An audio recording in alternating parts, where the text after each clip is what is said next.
Hello दोस्तों, stories of जिंदगी में आपका स्वागत है। आज हम बात करने वाले हैं एक ऐसी किताब के बारे में जो आपकी जिंदगी बदल सकती है। किताब का नाम है डू हार्ड थिंग्स और इसके लेखक हैं एलेक्स और ब्रेट हैरिस। दोस्तों, क्या आपको लगता है कि आप अपनी पूरी क्षमता से नहीं जी रहे? क्या आपने कभी सोचा है कि आप और भी बहुत कुछ कर सकते हैं पर कर नहीं पाते? क्या आप भी उस भीड़ का हिस्सा हैं जो आसान रास्ता चुनती है? एलेक्स और ब्रेट हैरिस ने यह किताब सिर्फ 16-17 साल की उम्र में लिखी थी। उन्होंने खुद उन सिद्धांतों को जिया जो उन्होंने लिखे, और यह किताब मिलियंस ऑफ यंग पीपल को प्रेरित कर चुकी है। यह किताब आपको चुनौती देती है, आसान का रास्ता छोड़ो, मुश्किल का सामना करो और अपनी असली क्षमता को पहचानो। यह किताब टीनेज ईयर्स को बर्बाद करने के लिए नहीं, बल्कि उन्हें असाधारण बनाने के लिए लिखी गई है। इस ऑडियो बुक में हम 15 अध्यायों में सीखेंगे कि हार्ड थिंग क्या है, कंफर्ट जोन से बाहर कैसे निकला जाए, प्रोक्रेस्टिनेशन को कैसे हराया जाए, मेंटल टफनेस कैसे बनाई जाए और सबसे जरूरी, कैसे एक असाधारण जीवन जिया जाए। तो दोस्तों, तैयार हो जाइए, पानी पी लीजिए, नोटबुक निकाल लीजिए, क्योंकि आज के बाद आप आसान रास्ता नहीं चुनेंगे। आज के बाद आप हार्ड थिंग्स करेंगे। चलिए शुरू करते हैं पहला अध्याय। Part 1, the revolution. Chapter 1, the revolution, एक नई शुरुआत। पहले अध्याय में एलेक्स और ब्रेट अपनी जीवन की कहानी से शुरुआत करते हैं। 16 साल की उम्र में उन्होंने एक सवाल पूछा, क्या टीन एज ईयर्स सिर्फ बर्बाद करने के लिए हैं? क्या यह सच है कि टीन से कुछ खास उम्मीद नहीं की जा सकती? एलेक्स और ब्रेट कहते हैं, हमें बताया गया था कि टीन एज ईयर्स आराम करने के हैं, मौज मस्ती करने के हैं, गलतियां करने के हैं, पर हमें यह बात अजीब लगी। क्यों जिंदगी के इन सबसे महत्वपूर्ण सालों को हम बर्बाद कर दें? उन्होंने देखा कि सोसाइटी की टीन से उम्मीदें बहुत कम हैं। लोग कहते हैं, ये तो उम्र है गलतियां करने की, ये तो उम्र है मस्ती करने की, बड़े होने पर सीख जाओगे। और इन लो एक्सपेक्टेशंस के कारण टीन्स खुद से भी कम उम्मीद करने लगते हैं। यहीं पर उन्होंने एक नया शब्द गढ़ा, रेवोल्यूशन। ये शब्द रिबेलियन और रेवोल्यूशन से मिलकर बना है। रिबेलियन का मतलब है विद्रोह और रेवोल्यूशन का मतलब है क्रांति, यानी एक ऐसा विद्रोह जो क्रांति लाए। एलेक्स और ब्रेट कहते हैं, हम टीन से आग्रह करते हैं कि वो लो एक्सपेक्टेशंस के खिलाफ विद्रोह करें। वो इस विचार के खिलाफ विद्रोह करें कि टीनेज ईयर्स बर्बाद करने के लिए हैं। वो इस विचार के खिलाफ विद्रोह करें कि उनसे कुछ खास नहीं हो सकता। रेवोल्यूशन का मतलब है असाधारण जीवन जीने का फैसला करना, मुश्किल काम करने का फैसला करना, अपनी क्षमता से बाहर जाने का फैसला करना।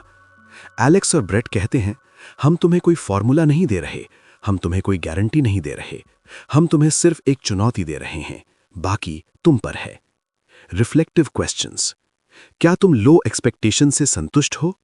तुमने अपने टीनेज ईयर्स को कैसे देखा है, बर्बाद करने के लिए या असाधारण बनाने के लिए? क्या तुम हार्ड थिंग्स करने को तैयार हो? दूसरे अध्याय में एलेक्स और ब्रेट हार्ड थिंग की परिभाषा बताते हैं। वो कहते हैं कि हार्ड थिंग वो काम है जो तुम्हें डराता है, जो तुम टाल रहे हो, जो तुम्हारी क्षमता से बाहर है और जो तुम्हें बदल देगा। एलेक्स और ब्रेट कहते हैं, हार्ड थिंग वो है जिसे करते हुए तुम सोचते हो, यार ये मुझसे नहीं होगा। वो है जिसे करते हुए तुम्हारा दिल तेज धड़कता है। वो है जिसे करते हुए तुम पसीने से तर हो जाते हो। हार्ड थिंग कई तरह की हो सकती है। कोई एग्जाम जो तुम्हें डराता है, कोई कंपटीशन जिसमें तुम जाना चाहते हो पर डरते हो, कोई स्किल जो तुम सीखना चाहते हो पर मुश्किल लगती है, कोई बात जो तुम किसी से कहना चाहते हो पर कह नहीं पाते।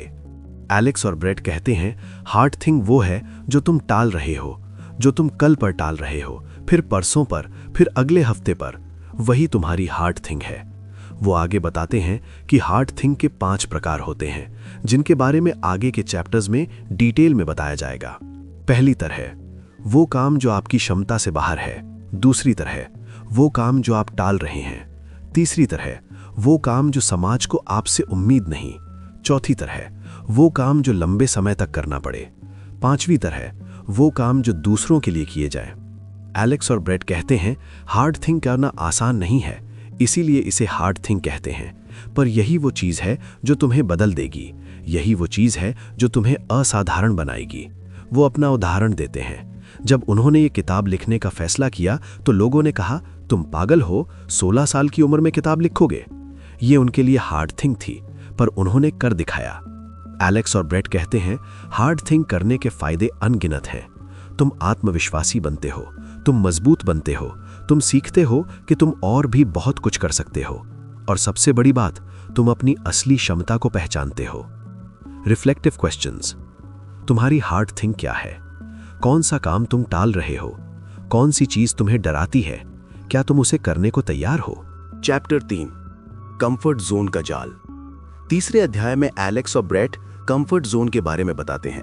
वो कहते हैं कि कंफर्ट जोन हमारी सबसे बड़ी दुश्मन है। ये हमें सुरक्षित रखती है, पर यही हमें रोकती भी है। एलेक्स और ब्रेट कहते हैं, कंफर्ट जोन वो जगह है जहां तुम सुरक्षित हो, सहज हो, आराम में हो, पर जहां तुम सहज हो वहां तुम नहीं बढ़ सकते। कंफर्ट जोन में रहने के कई नुकसान हैं। तुम वही करते रहते हो जो तुमने हमेशा किया। तुम वही सोचते रहते हो जो तुमने हमेशा सोचा। तुम कभी नहीं बदलते, कभी नहीं बढ़ते। एलेक्स और ब्रेट कहते हैं, कंफर्ट जोन एक जाल है। ये तुम्हें कैद कर लेता है और तुम्हें पता भी नहीं चलता। हम कंफर्ट जोन में रहना क्यों पसंद करते हैं? क्योंकि वहां डर नहीं है, वहां अनसर्टेनिटी नहीं है, वहां फेलियर का रिस्क नहीं है, पर वहां ग्रोथ भी नहीं है। एलेक्स और ब्रेट कहते हैं, ग्रोथ कंफर्ट जोन के बाहर होती है। जब तुम असहज होते हो तभी तुम बढ़ते हो। जब तुम डरते हो तभी तुम सीखते हो। जब तुम अनसर्टेनिटी में होते हो तभी तुम डिस्कवर करते हो। कंफर्ट जोन से बाहर निकलने का डर नॉर्मल है, हर किसी को होता है, पर इस डर को तुम पर हावी मत होने दो। एलेक्स और ब्रेट कहते हैं, डर को अपना गाइड मत बनने दो, डर को अपना गुरु मत बनने दो। डर को सिर्फ एक सिग्नल समझो कि तुम सही रास्ते पर हो। कंफर्ट जोन से बाहर निकलने के लिए छोटे छोटे कदम उठाओ। एक दिन में बहुत बड़ा कदम मत उठाओ। धीरे धीरे, स्टेप बाय स्टेप अपने कंफर्ट जोन को बढ़ाओ। एलेक्स और ब्रेट कहते हैं, हर दिन थोड़ा थोड़ा, कल से थोड़ा ज्यादा, इस हफ्ते पिछले हफ्ते से थोड़ा ज्यादा। यही तरीका है कंफर्ट जोन से बाहर निकलने का। कंफर्ट जोन से बाहर निकलने के फायदे अनगिनत हैं। तुम नए एक्सपीरियंस पाते हो, तुम नए लोगों से मिलते हो, तुम नई स्किल्स सीखते हो, तुम नई ऊंचाइयों पर पहुंचते हो, और सबसे बड़ी बात, तुम अपनी असली क्षमता को पहचानते हो। Reflective questions. तुम्हारा कंफर्ट जोन क्या है? तुम कब कब कंफर्ट जोन से बाहर निकले हो? क्या तुम अभी कंफर्ट जोन में फंसे हो? आज तुम एक छोटा कदम बाहर निकलने के लिए उठा सकते हो। Part 2, the 5 kinds of hard things. चौथे अध्याय में एलेक्स और ब्रेट हार्ड थिंग्स की पहली तरह के बारे में बताते हैं, वो काम जो आपकी क्षमता से बाहर है। एलेक्स और ब्रेट कहते हैं, अपनी क्षमता से बाहर का काम करना डरावना होता है, पर यही वो काम है जो तुम्हें बदलते हैं। Stretch goals. ये वो गोल्स होते हैं जो पहुंच में नहीं होते, पर मेहनत से पहुंच सकते हैं। ये तुम्हें स्ट्रेच करते हैं, तुम्हें बढ़ने पर मजबूर करते हैं। एलेक्स और ब्रेट कहते हैं, अगर तुम्हारा गोल आसानी से पहुंच में है तो वो गोल नहीं है, वो सिर्फ एक टास्क है। असली गोल वो है जिसके लिए तुम्हें मेहनत करनी पड़े, जिसके लिए तुम्हें रातों की नींदें खराब करनी पड़े। पर अपनी क्षमता से बाहर का काम करने में डर लगता है। डर लगता है कि शायद हम फेल हो जाएं, डर लगता है कि शायद लोग हंसें, डर लगता है कि शायद हम अपनी कमजोरियां दिखा दें। एलेक्स और ब्रेट कहते हैं, डर को पहचानो, उसे स्वीकार करो, पर उसे अपना मालिक मत बनने दो। डर के बावजूद कदम उठाओ। वो अपनी कहानी सुनाते हैं, जब उन्होंने ये किताब लिखने का फैसला किया तो उन्हें डर लगा। उन्हें लगा कि लोग हंसेंगे, कि लोग कहेंगे 16 साल के बच्चे क्या किताब लिखेंगे, पर उन्होंने डर के बावजूद कदम उठाया और आज वो बेस्ट सेलर ऑथर्स हैं। एलेक्स और ब्रेट कहते हैं, बड़े सपने देखो, इतने बड़े कि तुम्हें डर लगे, इतने बड़े कि तुम्हें लगे कि शायद ये पॉसिबल नहीं है, और फिर उन सपनों को पूरा करने के लिए मेहनत करो। अपनी क्षमता से बाहर का काम करने के लिए जरूरी है कि तुम खुद पर भरोसा करो। तुम्हें यकीन होना चाहिए कि तुम कर सकते हो, भले ही अभी नहीं कर पाते, पर सीख सकते हो, ग्रो कर सकते हो। एलेक्स और ब्रेट कहते हैं, तुम्हारी क्षमता फिक्स्ड नहीं है, तुम हमेशा बढ़ सकते हो, हमेशा सीख सकते हो, हमेशा डेवलप कर सकते हो, बस जरूरत है कोशिश करने की। Reflective questions. तुम्हारा सबसे बड़ा सपना क्या है जो तुम्हें डराता है? कौन सा काम तुम्हें लगता है कि तुम्हारी क्षमता से बाहर है? क्या तुम उसे करने के लिए तैयार हो? तुम उसके लिए क्या कदम उठा सकते हो? चैप्टर 5, दूसरी तरह, वो काम जो आप टाल रहे हैं। 5वें अध्याय में एलेक्स और ब्रेट हार्ड थिंग्स की दूसरी तरह के बारे में बताते हैं, वो काम जो हम टाल रहे हैं। एलेक्स और ब्रेट कहते हैं कि प्रोक्रेस्टिनेशन हमारी सबसे बड़ी दुश्मन है। ये हमें आज रोकती है, कल टालती है और परसों बर्बाद कर देती है। प्रोक्रेस्टिनेशन के 5 मुख्य कारण हैं। पहला कारण परफेक्शनिज्म। हम सोचते हैं कि काम परफेक्ट होना चाहिए, और जब हम सोचते हैं कि हम परफेक्ट नहीं कर पाएंगे तो शुरू ही नहीं करते। दूसरा कारण डर। डर है कि शायद हम फेल हो जाएंगे, डर है कि शायद लोग बुरा कहेंगे, डर है कि शायद हम अच्छा नहीं कर पाएंगे। तीसरा कारण टास्क एवर्जन। कुछ काम ऐसे होते हैं जो हमें पसंद नहीं होते, बोरिंग होते हैं, मुश्किल होते हैं या डरावने होते हैं। चौथा कारण इंस्टेंट ग्रेटिफिकेशन। हमारा दिमाग तुरंत सेटिस्फैक्शन चाहता है, लंबे समय के फायदे की जगह अभी का आराम चुनता है। पांचवा कारण कमजोर सेल्फ कंट्रोल। जब हमारी विल पावर कमजोर होती है तो हम आसानी से डिस्ट्रैक्ट हो जाते हैं और काम टाल देते हैं। एलेक्स और ब्रेट कहते हैं कि प्रोक्रेस्टिनेशन को हराने का सबसे अच्छा तरीका है 5 मिनट का नियम। 5 मिनट का नियम यह है कि खुद से कहो कि मैं सिर्फ 5 मिनट काम करूंगा, 5 मिनट के बाद अगर मन हो तो और करूंगा, नहीं तो छोड़ दूंगा। 99% बार तुम 5 मिनट के बाद भी काम करते रहोगे। दूसरा तरीका है पोमोडोरो तकनीक। 25 मिनट काम करो, 5 मिनट आराम करो। ये छोटे छोटे सत्र तुम्हें शुरू करने में मदद करते हैं। तीसरा तरीका है टास्क को छोटे छोटे हिस्सों में बांटना। बड़ा काम डराता है, छोटे काम आसान लगते हैं। एलेक्स और ब्रेट कहते हैं कि जो काम तुम आज कर सकते हो उसे कल मत टालो, क्योंकि कल कभी नहीं आता। वो अपनी कहानी सुनाते हैं। जब उन्हें ये किताब लिखनी थी तो उन्होंने हर दिन एक छोटा सा हिस्सा लिखा, 500 शब्द रोज, एक साल में 1,80,000 शब्द। यही तरीका है बड़े काम को पूरा करने का। Reflective questions. तुम कौन से काम सबसे ज्यादा टालते हो?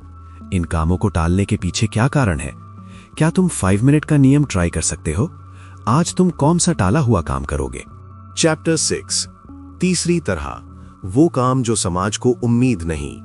छठे अध्याय में एलेक्स और ब्रेट हार्ड थिंग्स की तीसरी तरह के बारे में बताते हैं, वो काम जो समाज को आपसे उम्मीद नहीं। एलेक्स और ब्रेट कहते हैं कि समाज की उम्मीदें बहुत कम हैं, खासकर यंग पीपल से। लोग सोचते हैं कि तुमसे कुछ खास नहीं हो सकता, और यही सोच तुम्हें रोकती है। समाज की लो एक्सपेक्टेशंस हमें लिमिट कर देती हैं। हम सोचने लगते हैं कि शायद सच में हमसे कुछ नहीं हो सकता। हम वही करते हैं जो हर कोई करता है। हम वैसे ही बन जाते हैं जैसे हर कोई है। एलेक्स और ब्रेट कहते हैं, लोगों की उम्मीदों से ऊपर उठो, स्टीरियोटाइप को तोड़ो, दिखा दो कि तुम अलग हो सकते हो। उनका अपना उदाहरण 16 साल की उम्र में किताब लिखना। किसी को उम्मीद नहीं थी, लोग हंसे, लोगों ने कहा पागल हो गए हो, पर उन्होंने कर दिखाया। दूसरा उदाहरण मलाला यूसुफजई। उस उम्र में, उस समाज में, उस लड़की से किसी को उम्मीद नहीं थी कि वो एजुकेशन के लिए लड़ेगी, नोबेल प्राइज जीतेगी, पर उसने कर दिखाया। तीसरा उदाहरण ग्रेटा थनबर्ग। 15 साल की लड़की जिससे किसी को उम्मीद नहीं थी कि वो क्लाइमेट चेंज के खिलाफ आवाज उठाएगी, दुनिया भर में मूवमेंट चलाएगी, पर उसने कर दिखाया। एलेक्स और ब्रेट कहते हैं, लोग क्या कहेंगे इसका डर मत रखो, लोगों की उम्मीदों से मत बंधो, अपनी उम्मीदें खुद बनाओ। दूसरों की उम्मीदों से ऊपर उठने के लिए जरूरी है कि तुम खुद पर भरोसा करो। तुम्हें पता होना चाहिए कि तुम क्या कर सकते हो, भले ही दूसरों को पता ना हो। एलेक्स और ब्रेट कहते हैं, तुम्हारी पोटेंशियल का अंदाजा किसी और को नहीं है, सिर्फ तुम्हें है, और वो पोटेंशियल तब तक हिडन रहेगा जब तक तुम उसे दिखाते नहीं। अपनी पहचान खुद बनाओ, दूसरों की बनाई पहचान में मत फंसो। तय करो कि तुम कौन बनना चाहते हो और फिर वैसे बन जाओ। Reflective questions. तुमसे लोग क्या उम्मीद करते हैं? क्या तुम उन उम्मीदों से ऊपर उठ सकते हो? तुम कौन सी स्टीरियोटाइप तोड़ना चाहते हो? तुम्हारी अपनी पहचान क्या है? चैप्टर 7, चौथी तरह, वो काम जो लंबे समय तक करना पड़े। 7वें अध्याय में एलेक्स और ब्रेट हार्ड थिंग्स की चौथी तरह के बारे में बताते हैं, वो काम जो लंबे समय तक करना पड़े। एलेक्स और ब्रेट कहते हैं, कुछ काम एक दिन में नहीं होते, कुछ काम हफ्तों में नहीं होते, कुछ काम महीनों में, सालों में होते हैं, और यही वो काम है जो सबसे ज्यादा मायने रखते हैं। कंसिस्टेंसी का महत्व बहुत है। एक दिन में बहुत कुछ करने से नहीं, बल्कि हर दिन थोड़ा थोड़ा करने से बड़े काम पूरे होते हैं। एलेक्स और ब्रेट कहते हैं, रोज 1% बेहतर बनो, एक साल में तुम 37 गुना बेहतर हो जाओगे। यही है कंपाउंडिंग का जादू। लंबे समय तक मोटिवेशन कैसे बनाए रखें, यह सबसे मुश्किल सवाल है। शुरू में एक्साइटमेंट रहती है पर धीरे धीरे कम हो जाती है। फिर कैसे लगे रहें? एलेक्स और ब्रेट कुछ तरीके बताते हैं। पहला, हैबिट्स की ताकत। जब कोई काम हैबिट बन जाता है तो उसके लिए मोटिवेशन की ज़रूरत नहीं रहती, वो ऑटोमेटिक हो जाता है। इसलिए छोटी छोटी हैबिट्स बनाओ। रोज़ 10 मिनट पढ़ना, रोज़ 10 मिनट एक्सरसाइज करना, रोज़ 100 शब्द लिखना। दूसरा, प्रोग्रेस ट्रैकिंग। अपनी प्रोग्रेस को ट्रैक करो, देखो कि तुम कितना आगे बढ़ गए, इससे मोटिवेशन मिलता है। तीसरा, छोटे छोटे डेली गोल्स। बड़े गोल को छोटे छोटे डेली गोल्स में बांटो। हर दिन एक छोटा गोल पूरा करो, इससे तुम्हें सेटिस्फैक्शन मिलेगा और तुम लगे रहोगे। चौथा, जब मन करे छोड़ दें तब भी लगे रहना। यही सबसे मुश्किल है पर यही सबसे जरूरी है। नेवर मिस ट्वाइस का नियम याद रखो। एक दिन छूट सकता है, 2 दिन कभी मत छोड़ो। एलेक्स और ब्रेट कहते हैं, जो लोग लंबे समय तक लगे रहते हैं वही असली जीत हासिल करते हैं। स्प्रिंट जीतने वाले भूल जाते हैं, मैराथन जीतने वाले याद रखे जाते हैं। Reflective questions.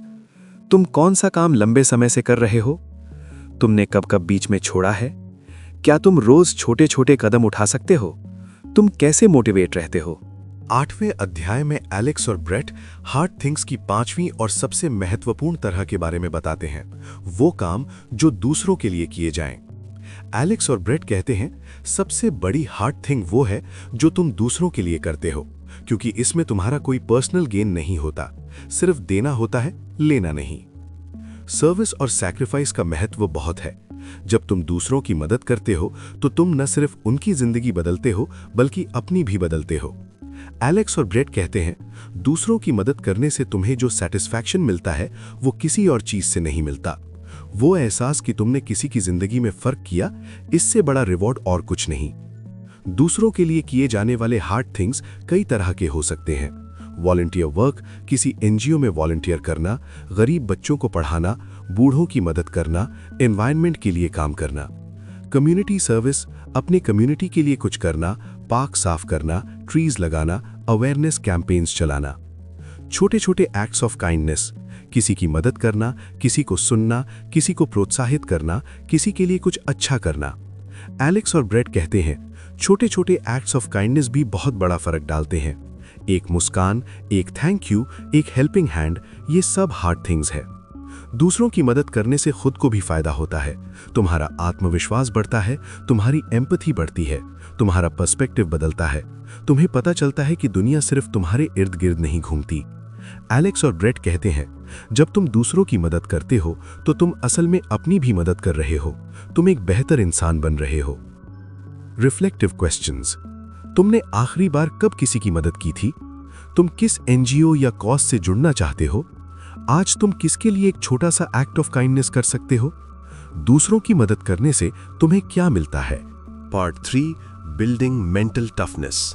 Chapter 9, self discipline की ताकत। 9वें अध्याय में एलेक्स और ब्रेट सेल्फ डिसिप्लिन के बारे में बताते हैं। वो कहते हैं कि डिसिप्लिन और मोटिवेशन एक ही चीज नहीं है। एलेक्स और ब्रेट कहते हैं, मोटिवेशन आता है और चला जाता है, ये बादल की तरह है, कभी आता है कभी नहीं। डिसिप्लिन सूरज की तरह है, रोज उगता है, हर दिन, हर मौसम में। डिसिप्लिन एक मांसपेशी की तरह है, जितना तुम उसे यूज करोगे उतना मजबूत होगा, जितना इग्नोर करोगे उतना कमजोर होगा। एलेक्स और ब्रेट कहते हैं, डिसिप्लिन कोई जन्मजात गुण नहीं है, ये डेवलप किया जा सकता है, बस प्रैक्टिस चाहिए, पेशेंस चाहिए। डिसिप्लिन डेवलप करने का सबसे अच्छा तरीका है, छोटी शुरुआत करो। एक छोटी आदत से शुरू करो, इतनी छोटी कि तुम फेल ही ना हो सको। जैसे रोज सुबह उठते ही 1 ग्लास पानी पीना, या रोज 5 मिनट मेडिटेशन करना, या रोज 10 मिनट टहलना। जब ये छोटी आदत बन जाए तो अगली शुरू करो। धीरे धीरे डिसिप्लिन की मांसपेशी मजबूत होगी। एलेक्स और ब्रेट कहते हैं, विल पावर की एक लिमिट होती है, इसे ईगो डिप्लीशन कहते हैं। जितना तुम विल पावर यूज करोगे उतना खत्म होगा। इसलिए जरूरी है कि तुम विल पावर की बजाय हैबिट्स बनाओ। हैबिट्स ऑटोमेटिक होती हैं, उनके लिए विल पावर की जरूरत नहीं होती। इसलिए जितना ज्यादा हैबिट्स बनाओगे उतना कम विल पावर यूज करोगे और उतना ज्यादा बचत रहेगी इंपॉर्टेंट कामों के लिए। खुद को अकाउंटेबल रखना भी बहुत जरूरी है। किसी फ्रेंड को बताओ, किसी फैमिली मेंबर को बताओ, या पब्लिक में अनाउंस करो। जब तुम्हें पता होगा कि कोई तुम्हें चेक कर रहा है तो तुम ज्यादा लाइकली होगे अपनी आदत निभाने के लिए। एलेक्स और ब्रेट कहते हैं, डिसिप्लिन का मतलब खुद को पनिश करना नहीं है, डिसिप्लिन का मतलब है खुद को एम्पावर करना। जब तुम डिसिप्लिन में रहते हो तो तुम अपने मन के गुलाम नहीं होते, तुम आजाद होते हो। Reflective questions. तुम कितने डिसिप्लिन में रहते हो? तुम्हारी सबसे अच्छी आदत क्या है? कौन सी एक छोटी आदत तुम आज से शुरू कर सकते हो? तुम कैसे खुद को अकाउंटेबल रखते हो? चैप्टर 10, मेंटल टफनेस कैसे बनाएं।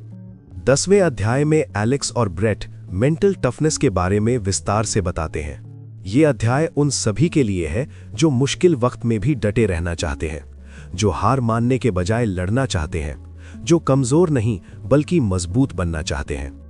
एलेक्स और ब्रेट कहते हैं, मेंटल टफनेस कोई जन्मजात गुण नहीं है, ये एक मांसपेशी की तरह है जिसे एक्सरसाइज करके मजबूत किया जा सकता है। और सबसे अच्छी बात यह है कि कोई भी इसे डेवलप कर सकता है। वो अपने जीवन से एक कहानी सुनाते हैं। जब वो 14 साल के थे तो उन्होंने एक बहुत बड़ा प्रोजेक्ट शुरू किया। 6 महीने की मेहनत के बाद वो प्रोजेक्ट फेल हो गया। उनके दोस्तों ने कहा, चलो छोड़ो और कुछ करो। पर एलेक्स और ब्रेट ने हार नहीं मानी। उन्होंने फिर से शुरू किया और इस बार सफल हुए। एलेक्स कहते हैं, अगर हमने पहली बार में हार मान ली होती तो हम कभी ये किताब नहीं लिख पाते। मेंटल टफनेस का मतलब है गिरना और उठना, गिरना और उठना, गिरना और उठना। मेंटल टफनेस बनाने का सबसे पहला तरीका है मुश्किलों का सामना करना। जितना तुम मुश्किलों से भागोगे उतना कमजोर होगे, जितना उनका सामना करोगे उतना मजबूत होगे। ब्रेट कहते हैं, एक लोहे की छड़ को देखो, जितना उसे आग में तपाओगे उतना मजबूत होगी। ठीक वैसे ही जितना तुम मुश्किलों में तपोगे उतना मजबूत होगे। वो एक और उदाहरण देते हैं, माइकल जॉर्डन। उन्हें हाई स्कूल की बास्केटबॉल टीम से निकाल दिया गया था। कोच ने कहा कि वो अच्छे नहीं हैं, पर माइकल जॉर्डन ने हार नहीं मानी। उन्होंने रोज 8 घंटे प्रैक्टिस की और आज वो दुनिया के सबसे महान बास्केटबॉल खिलाड़ी हैं। एलेक्स कहते हैं, माइकल जॉर्डन ने मेंटल टफनेस दिखाई। उन्होंने रिजेक्शन को अपनी ताकत बनाया। उन्होंने फेलियर को अपना शिक्षक बनाया। मेंटल टफनेस का दूसरा तरीका है दर्द और परेशानी को कैसे हैंडल करें। जब भी तुम कुछ मुश्किल कर रहे हो तो दर्द होगा, शरीर में दर्द होगा, मन में दर्द होगा, दिल में दर्द होगा, पर यही दर्द ग्रोथ का संकेत है। ब्रेट कहते हैं, जब तुम जिम जाते हो और मसल्स में दर्द होता है तो तुम समझते हो कि मसल्स बन रही हैं। ठीक वैसे ही जब तुम मुश्किल काम करते हो और मन में दर्द होता है तो समझो कि मेंटल टफनेस बन रही है। ग्रोथ माइंडसेट, ये कैरल ड्वेक का फेमस थियरी है। ग्रोथ माइंडसेट वाले लोग सोचते हैं कि वो हमेशा ग्रो कर सकते हैं। वो चैलेंजेस को अपॉर्चुनिटी समझते हैं। वो एफर्ट को रास्ता समझते हैं मास्टरी का। वो फेलियर से सीखते हैं, उनसे हार नहीं मानते। फिक्स्ड माइंडसेट वाले लोग सोचते हैं कि उनकी इंटेलिजेंस, उनकी टैलेंट, उनकी एबिलिटीज फिक्स्ड है, जैसे पैदा हुए थे वैसे ही रहेंगे। एलेक्स कहते हैं, ग्रोथ माइंडसेट अपनाओ। सोचो कि तुम हमेशा सीख सकते हो, हमेशा ग्रो कर सकते हो। कोई भी स्किल सीखी जा सकती है, कोई भी हैबिट बनाई जा सकती है, कोई भी गोल हासिल किया जा सकता है। खुद से सकारात्मक बात करना भी बहुत जरूरी है। नेगेटिव सेल्फ टॉक को बदलो। मैं नहीं कर सकता की जगह मैं सीख रहा हूं बोलो। मुझसे नहीं होगा की जगह मैं कोशिश करूंगा बोलो। मैं हमेशा फेल होता हूं की जगह हर फेल से मैं कुछ सीखता हूं बोलो। ब्रेट कहते हैं, तुम जो सोचते हो वही तुम बन जाते हो। अगर तुम सोचते हो कि तुम कमजोर हो तो तुम कमजोर रहोगे। अगर तुम सोचते हो कि तुम मजबूत हो तो तुम मजबूत बनोगे। वो एक और कहानी सुनाते हैं। एक लड़का था जो बहुत शर्मीला था। वो सोचता था कि वो कभी पब्लिक स्पीकिंग नहीं कर सकता। उसने खुद से कहा, मैं शर्मीला हूं, मैं ऐसा ही हूं। एक दिन उसके टीचर ने उसे क्लास में स्पीच देने को कहा। वो बहुत डरा, पर उसने सोचा क्यों ना ट्राई करूं। उसने प्रैक्टिस की, प्रिपेयर किया और स्पीच दी। वो अच्छी नहीं थी, पर उसने कर दिखाया। अगली बार उसने और बेहतर किया। आज वो लड़का एक मोटिवेशनल स्पीकर है। एलेक्स कहते हैं, उस लड़के ने अपनी सोच बदली। उसने खुद से कहना बंद किया, मैं नहीं कर सकता, और कहना शुरू किया, मैं कोशिश करूंगा। यही मेंटल टफनेस है। मेंटल टफनेस का एक और जरूरी पहलू है धैर्य। चीजें रातों रात नहीं बदलती। मसल्स बनने में समय लगता है, हैबिट्स बनने में समय लगता है, गोल्स पूरे होने में समय लगता है। इसलिए धैर्य रखो। ब्रेट कहते हैं, धैर्य का मतलब ये नहीं कि तुम बैठे रहो। धैर्य का मतलब है कि तुम लगातार एफर्ट करते रहो पर रिजल्ट की चिंता मत करो। मुश्किल समय में भी लगे रहना, यही सबसे बड़ी मेंटल टफनेस है। जब सब कुछ गलत हो रहा हो, जब कोई तुम्हारा साथ न दे, जब तुम थक जाओ, तब भी लगे रहना। एलेक्स कहते हैं, हार मानना सबसे आसान है, लगे रहना सबसे मुश्किल, पर यही मुश्किल काम ही तुम्हें असाधारण बनाता है। Reflective questions. तुम मुश्किलों का सामना कैसे करते हो? तुम्हारा माइंडसेट फिक्स्ड है या ग्रोथ? तुम खुद से कैसे बात करते हो? क्या तुम में धैर्य है? 11वें अध्याय में एलेक्स और ब्रेट असफलता के बारे में विस्तार से बताते हैं। वो कहते हैं कि असफलता जीवन का हिस्सा है। हर सक्सेसफुल इंसान ने असफलता देखी है। फर्क सिर्फ इतना है कि उन्होंने हार नहीं मानी। एलेक्स अपनी कहानी सुनाते हैं। मैं 15 साल का था जब मैंने अपना पहला बिजनेस शुरू किया, एक छोटा सा ऑनलाइन स्टोर। मैंने 6 महीने लगा दिए, रातों की नींदें खराब कर दी, अपनी पूरी सेविंग्स लगा दी और बिजनेस फेल हो गया। मैं बहुत डिप्रेस्ड था। मुझे लगा कि मैं कुछ नहीं कर सकता। ब्रेट आगे कहते हैं, मैंने उससे उस वक्त कहा, यार ये सिर्फ एक बिजनेस था। तूने 6 महीने लगाए, सालों नहीं। तूने कुछ 1000 रुपए लगाए, लाखों नहीं। तूने बहुत कुछ सीखा। और सच में उस फेलियर ने उसे बहुत कुछ सिखाया। एलेक्स कहते हैं, उस फेलियर के बाद मैंने जो सीखा वो किसी किताब में नहीं मिलता। मैंने सीखा कि प्लानिंग कैसे करनी है, कि मार्केट को कैसे समझना है, कि कस्टमर्स को कैसे अट्रैक्ट करना है। और सबसे बड़ी बात, मैंने सीखा कि फेलियर से डरना नहीं चाहिए। असफलता से कैसे निपटे? एलेक्स और ब्रेट कुछ तरीके बताते हैं। पहला तरीका, असफलता को पर्सनल मत लो। ये सिर्फ एक इवेंट है, तुम्हारी आइडेंटिटी नहीं। तुम असफल हो सकते हो, पर तुम असफल नहीं हो। ब्रेट कहते हैं, एक बच्चा जब चलना सीखता है तो वो गिरता है। क्या हम उसे फेलियर कहते हैं? नहीं, हम कहते हैं कि वो सीख रहा है। ठीक वैसे ही तुम्हारी हर असफलता सीखने का एक स्टेप है। दूसरा तरीका, असफलता से सीखो। हर असफलता में एक सबक छिपा होता है, उसे ढूंढो, उससे सीखो और आगे बढ़ो। एलेक्स कहते हैं, थॉमस एडिसन ने 10,000 बार फेल हुए बल्ब बनाने में। जब उनसे पूछा गया कि इतनी बार फेल होने पर कैसे हार नहीं मानी, तो उन्होंने कहा, मैं फेल नहीं हुआ, मैंने 10,000 तरीके खोज लिए जो काम नहीं करते। यही एटीट्यूड चाहिए। वो एक और उदाहरण देते हैं, स्टीव जॉब्स। उन्हें उनकी ही कंपनी से निकाल दिया गया था। बड़ी फेलियर थी, पर उन्होंने हार नहीं मानी। उन्होंने नई कंपनीज शुरू की और फिर वापस एप्पल आए और उसे दुनिया की सबसे वैल्यूएबल कंपनी बना दिया। ब्रेट कहते हैं, स्टीव जॉब्स ने फेलियर से सीखा, उन्होंने उसे अपनी ताकत बनाया और आज हम उन्हें एक सक्सेसफुल एंटरप्रेन्योर के रूप में याद करते हैं। गलतियों से डरना छोड़ो। गलतियां इस बात का सबूत हैं कि तुम कोशिश कर रहे हो। जो कोशिश नहीं करता वो गलती नहीं करता, और जो गलती नहीं करता वो कभी सीखता नहीं। एलेक्स कहते हैं, मैंने अपनी जिंदगी में सैकड़ों गलतियां की हैं और हर गलती ने मुझे कुछ ना कुछ सिखाया। आज मैं जो कुछ भी हूं, अपनी गलतियों की वजह से हूं। फेल होने के बाद फिर से उठना सबसे जरूरी है।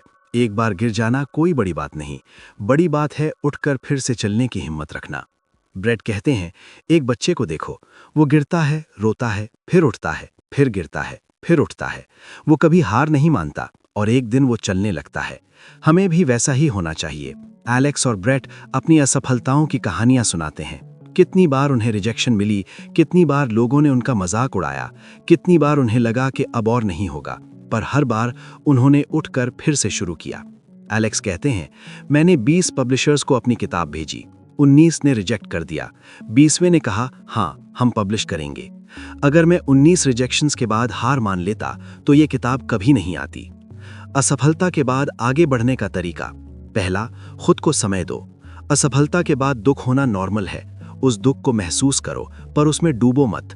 दूसरा, एनालाइज करो, क्या गलत हुआ, क्यों गलत हुआ, क्या सीख मिली। तीसरा, आगे बढ़ो, उस सीख को अपने अगले प्रयास में लागू करो। ब्रेट कहते हैं, हर असफलता तुम्हें 3 चीजें देती है, एक्सपीरियंस, विजडम और स्ट्रेंथ, अगर तुम उन्हें लेने को तैयार हो। रिफ्लेक्टिव क्वेश्चंस, तुमने अपने जीवन में सबसे बड़ी असफलता क्या देखी, उससे तुमने क्या सीखा? क्या तुम गलतियों से डरते हो? फेल होने के बाद तुम कैसे उठते हो? चैप्टर 12, सही लोगों का साथ।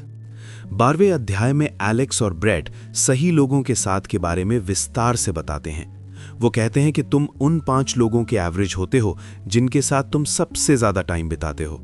ये बात जिम रोहन ने कही थी और एलेक्स और ब्रेट इससे पूरी तरह सहमत हैं। एलेक्स कहते हैं, सोचो तुम्हारे सबसे करीबी 5 दोस्त कौन हैं, उनकी आदतें क्या हैं, उनकी सोच क्या है, उनके सपने क्या हैं। अब सोचो, क्या तुम उनके एवरेज हो? क्या तुम वैसे ही सोचते हो जैसे वो सोचते हैं? क्या तुम वैसी ही हैबिट्स रखते हो जैसी वो रखते हैं? ब्रेट कहते हैं, ये डरावना सवाल है, क्योंकि अगर तुम्हारे दोस्त गलत हैं तो तुम भी गलत हो सकते हो। अगर तुम्हारे दोस्त लेजी हैं तो तुम भी लेजी हो सकते हो। अगर तुम्हारे दोस्त नेगेटिव हैं तो तुम भी नेगेटिव हो सकते हो। सही लोग तुम्हें ऊपर उठाते हैं, गलत लोग नीचे खींचते हैं। सही लोग तुम्हें मोटिवेट करते हैं, गलत लोग डीमोटिवेट करते हैं। सही लोग तुम्हारी सफलता पर खुश होते हैं, गलत लोग जेलस होते हैं। एलेक्स एक कहानी सुनाते हैं। मेरे एक दोस्त थे राज, हम बचपन से साथ थे, पर जैसे जैसे हम बड़े हुए उसकी आदतें बदलने लगी। वो पढ़ाई छोड़ने लगा, गलत संगत में पड़ गया। मैं उसे समझाता पर वो नहीं मानता। एक दिन उसने मुझसे कहा, तू भी मेरे साथ चल। मैंने मना कर दिया। उस दिन मुझे बहुत बुरा लगा, पर आज सोचता हूं तो लगता है कि सही किया। ब्रेट कहते हैं, कभी कभी सही फैसला लेना मुश्किल होता है, खासकर जब बात पुराने दोस्तों की हो। पर याद रखो, तुम्हारी जिंदगी तुम्हारी है, तुम्हें उसे सही दिशा में ले जाना है। सही दोस्त कैसे चुने? एलेक्स और ब्रेट कुछ बातें बताते हैं। पहला, वो तुम्हें चैलेंज करते हैं या कंफर्ट में रखते हैं। सही दोस्त तुम्हें चैलेंज करेंगे, तुम्हें बेहतर बनने के लिए पुश करेंगे। वो तुमसे कहेंगे, तुम और भी कर सकते हो, और भी बेहतर कर सकते हो। दूसरा, वो तुम्हारी सफलता पर खुश होते हैं या जेलस होते हैं। सही दोस्त तुम्हारी खुशी में खुश होंगे, तुम्हारी सफलता को सेलिब्रेट करेंगे। वो तुमसे कहेंगे, शाबाश, बहुत अच्छे। गलत दोस्त तुम्हारी सफलता से जलेंगे, तुम्हारी तारीफ करने में कंजूसी करेंगे। तीसरा, वो तुम्हें इंस्पायर करते हैं या ड्रेन करते हैं। सही दोस्त तुम्हें इंस्पायर करेंगे, तुम्हें ऊर्जा देंगे। उनसे मिलने के बाद तुम्हें लगेगा, हाँ, मैं भी कुछ कर सकता हूं। गलत दोस्त तुम्हारी एनर्जी ड्रेन करेंगे। उनसे मिलने के बाद तुम्हें लगेगा, उफ, कितना थका हुआ महसूस हो रहा है। टॉक्सिक लोगों से कैसे दूर रहें? पहचानो कि कौन टॉक्सिक है। जो हमेशा नेगेटिव रहते हैं, जो हमेशा शिकायत करते हैं, जो हमेशा दूसरों को नीचा दिखाते हैं, जो हमेशा तुम्हारी बात काटते हैं, ऐसे लोगों से दूर रहो। एलेक्स कहते हैं, टॉक्सिक लोग पहचानना मुश्किल नहीं है, बस ध्यान दो कि उनके साथ रहने के बाद तुम कैसा फील करते हो। अगर तुम फील करते हो ड्रेन्ड, सैड, नेगेटिव, तो समझ जाओ कि वो टॉक्सिक है।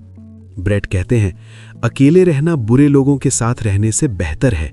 अकेले में तुम कम से कम अपनी एनर्जी बचा सकते हो, बुरे लोगों के साथ तो वो भी नहीं बचेगी। मेंटर का महत्व भी बहुत है। एक गुरु ढूंढो जो तुमसे ज्यादा एक्सपीरियंस रखता हो, जो तुम्हें रास्ता दिखा सके, जो तुम्हारी गलतियों से तुम्हें बचा सके, जो तुम्हें तुम्हारी क्षमता से परे जाने के लिए पुश कर सके। एलेक्स कहते हैं, मेरे एक मेंटर थे मिस्टर शर्मा। उन्होंने मुझे बहुत कुछ सिखाया, कैसे सोचना है, कैसे काम करना है, कैसे लोगों से मिलना है। उनके बिना मैं आज जहां हूं वहां नहीं होता। मेंटर ढूंढना आसान नहीं है, पर नामुमकिन भी नहीं। उनके काम को फॉलो करो, उनसे सीखो, उनसे सवाल पूछो, उनकी कद्र करो, और जब तुम तैयार हो जाओ तो तुम भी किसी के मेंटोर बनो। पीयर प्रेशर का सामना कैसे करें? अपने वैल्यूज क्लियर रखो। पता होना चाहिए कि तुम क्या सही मानते हो, क्या गलत, और उन वैल्यूज पर डटे रहो, चाहे कोई कुछ भी कहे। ब्रेट कहते हैं, पीयर प्रेशर तभी काम करता है जब तुम खुद नहीं जानते कि तुम क्या चाहते हो। जब तुम्हारी अपनी पहचान क्लियर होगी तो कोई तुम्हें भटका नहीं पाएगा। एक दूसरे को मोटिवेट करना भी बहुत जरूरी है। सही दोस्त एक दूसरे को मोटिवेट करते हैं, एक दूसरे को सपोर्ट करते हैं, एक दूसरे को आगे बढ़ाते हैं। एलेक्स कहते हैं, मेरे और ब्रेट के बीच यही है। हम एक दूसरे को मोटिवेट करते हैं। जब मैं थक जाता हूं वो मुझे पुश करता है, जब वो थक जाता है मैं उसे पुश करता हूं। यही सच्ची दोस्ती है। Reflective questions. तुम्हारे सबसे करीबी 5 दोस्त कौन हैं? क्या वो तुम्हें ऊपर उठाते हैं या नीचे खींचते हैं? क्या तुम्हारा कोई मेंटोर है? तुम पीयर प्रेशर को कैसे हैंडल करते हो? 13वें अध्याय में एलेक्स और ब्रेट एक और भी महत्वपूर्ण बात बताते हैं। सिर्फ खुद हार्ड थिंग्स मत करो, दूसरों को भी करने के लिए प्रेरित करो। ये अध्याय लीडरशिप, इन्फ्लुएंस और सर्विस के बारे में है। एलेक्स कहते हैं कि जब तुम हार्ड थिंग्स करते हो तो तुम सिर्फ अपनी ही जिंदगी नहीं बदलते, तुम दूसरों की भी जिंदगी बदलते हो, क्योंकि तुम एक उदाहरण बन जाते हो।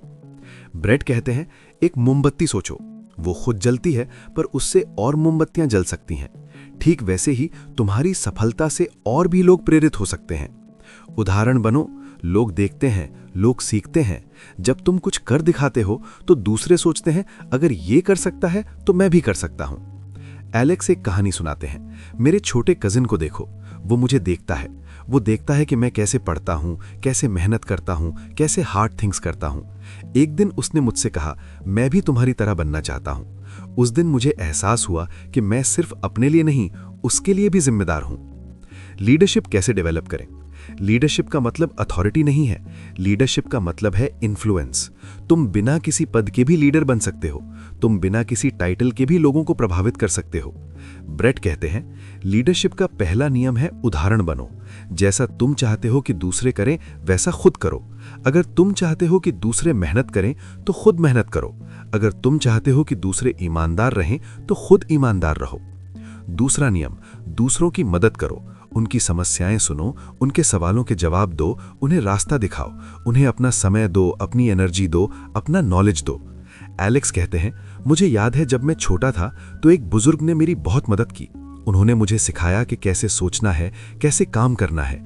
आज मैं उनकी बातें याद करता हूं और दूसरों की मदद करता हूं। तीसरा नियम, अपनी कहानी शेयर करो, अपनी स्ट्रगल्स शेयर करो, अपनी सक्सेसेस शेयर करो, अपनी फेलियर्स शेयर करो। इससे दूसरों को लगेगा कि वो अकेले नहीं हैं और वो भी कर सकते हैं। ब्रेट कहते हैं, बहुत से लोग सोचते हैं कि वो अकेले हैं, कि उनके साथ ही बुरा हो रहा है। जब तुम अपनी कहानी शेयर करोगे तो उन्हें पता चलेगा कि वो अकेले नहीं हैं और उन्हें हिम्मत मिलेगी। वो एक और उदाहरण देते हैं, हमने ये किताब इसीलिए लिखी, अपनी कहानी शेयर करने के लिए, अपनी स्ट्रगल्स शेयर करने के लिए, ताकि दूसरों को पता चले कि वो भी हार्ड थिंग्स कर सकते हैं। अपनी कहानी शेयर करने से डरो मत, तुम्हारी कहानी किसी और की जिंदगी बदल सकती है। एलेक्स कहते हैं, मुझे एक ईमेल मिला एक लड़के से। उसने लिखा था, मैं बहुत डिप्रेस था, मुझे लगता था कि मैं कुछ नहीं कर सकता, पर तुम्हारी किताब पढ़ने के बाद मुझे लगा कि मैं भी कुछ कर सकता हूं। उस ईमेल ने मेरा दिन बदल दिया। रेवोल्यूशन मूवमेंट का हिस्सा बनो। ये सिर्फ एक किताब नहीं है, ये एक आंदोलन है। मिलियंस ऑफ यंग पीपल इससे जुड़ चुके हैं, तुम भी जुड़ सकते हो।